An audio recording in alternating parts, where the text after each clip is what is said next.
Well, Dr. Abdullah Abdullah is chairman of the political committee of the Palestinian Legislative Council. He's on the phone for us now from Ramallah. Thanks for joining us. Did you hear anything of a change in policy from the statements of Netanyahu in London? Not at all. In fact, he is confirming the Israeli policy of establishing more settlements in the heart of Jerusalem, especially in Ras al-Amoud, which was announced the day before yesterday, and that is a destruction to peace efforts all along. And if Mr. Netanyahu is of international pressure on Iran, be amenable to give in to this international pressure, which is opposing activities, considering it as the major obstacle to peace making in the region.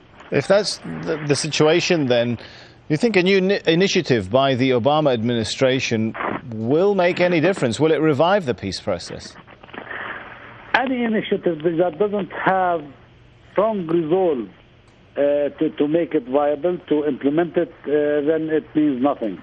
Because up to this moment, Israel is appearing as it is a pariah state. It's not controlled by the international law. It is not controlled by the international United Nations resolutions.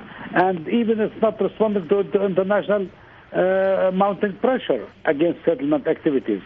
Then there must be some practices, and the international law gives this. Chapter 7 of the Nations Charter gives this, and the world is before a test, a real test of using its power, its what is at its disposal, pure peace and security in our region.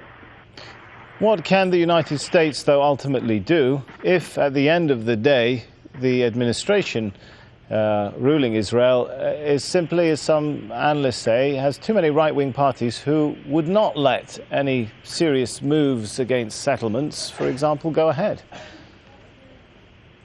This is a core point, really. If it is just to please the components of a political system or to please a political ally like Israel to the United States, then I'm sure the purpose of all these efforts is not to make peace, but rather to try to accommodate the needs of that, the greed of that certain ally.